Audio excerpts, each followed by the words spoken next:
What you doing there? Do you know how powerful you are? If you believe you're powerless, you are. Why didn't anybody tell you how powerful you are? Did they just not want you to know? Or did somebody not want them to know that they were powerful? And it just made them feel good, watching them think they were powerless. It's fun watching people exert their power, right?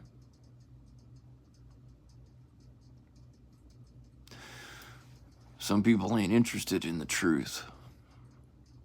That's why they don't want me preaching at a church.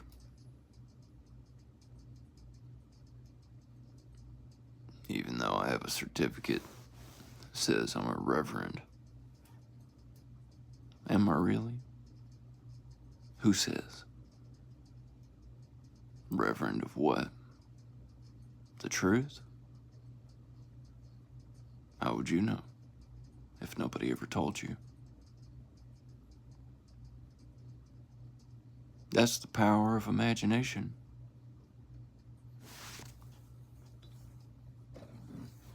Do you know why it's important to stand guard at the open arch of the mind? To hold on to your grain of salt? Example. Do you know what's in my cup here? Wine. Oh, sorry. That's not even my cup.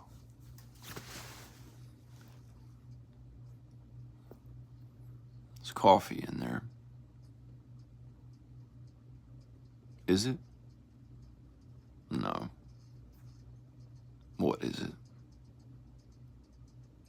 How would you know? I say, imagination is God. That's not the only thing there is, though, of course.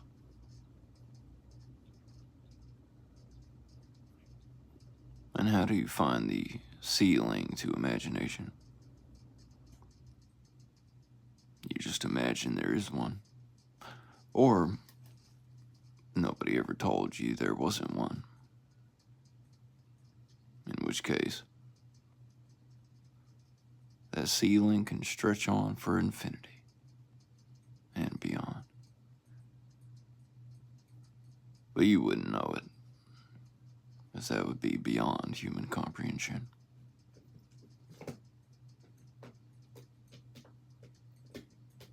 Which is where faith comes in, I suppose. Once you've seen and felt infinity enough, you know it. But you still forget sometimes. And you have to remember. Because you don't feel it at that point. You just remember you felt it. And that's when you choose to believe.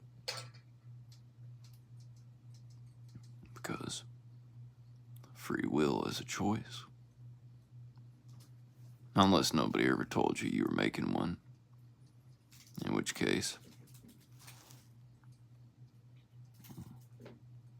either they didn't want you to know you were making one, or they didn't know they were making one either. What is free will?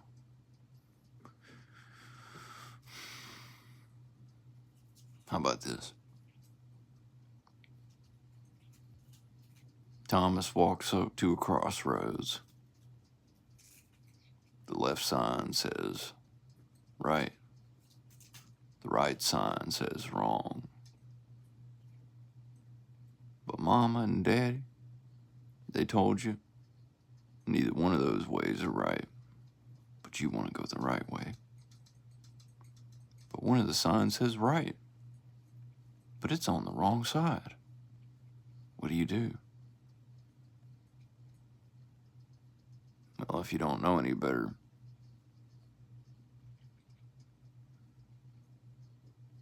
you wouldn't be out there to begin with. Because you wouldn't have listened to your heart. And it wouldn't have led you out there. But if you do know any better, and you find yourself at that crossroads, you be listening to your heart. You look at the sign that says wrong. You look at the path. You turn inward to listen to your heart, to feel it. Does this path feel right? Nah, feels kind of wrong. What about the other path? I'm not sure that one feels right either.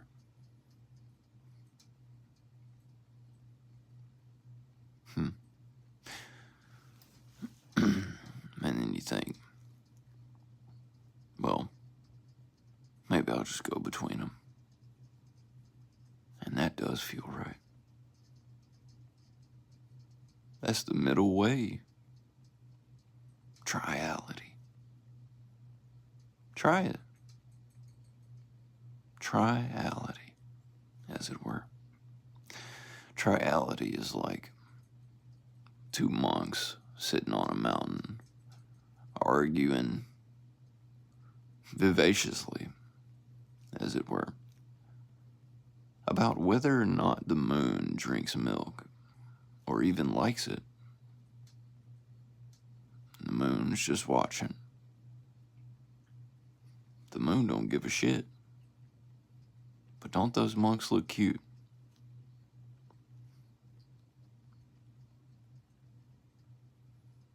Something like that. Triality is like people desperately want you to think you're crazy because they're afraid you're right. But you know, you ain't wrong. But instead of telling them what to believe, you let them find out on their own.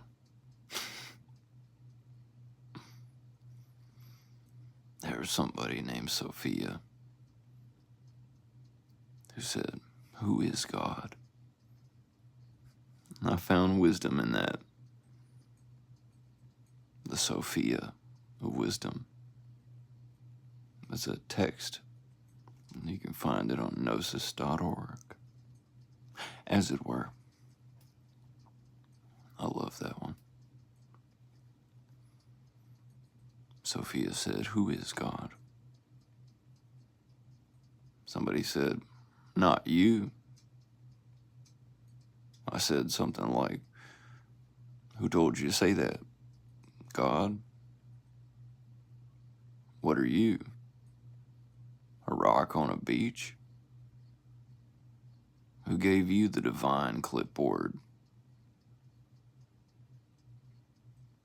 Who gave you the authority to tell a piece of God that they ain't part of it?" Don't that seem kind of wrong? Well, free will is a choice. And words do have power. Intention is power. If you go walking into town believing you won't find a job, you might. But you probably won't.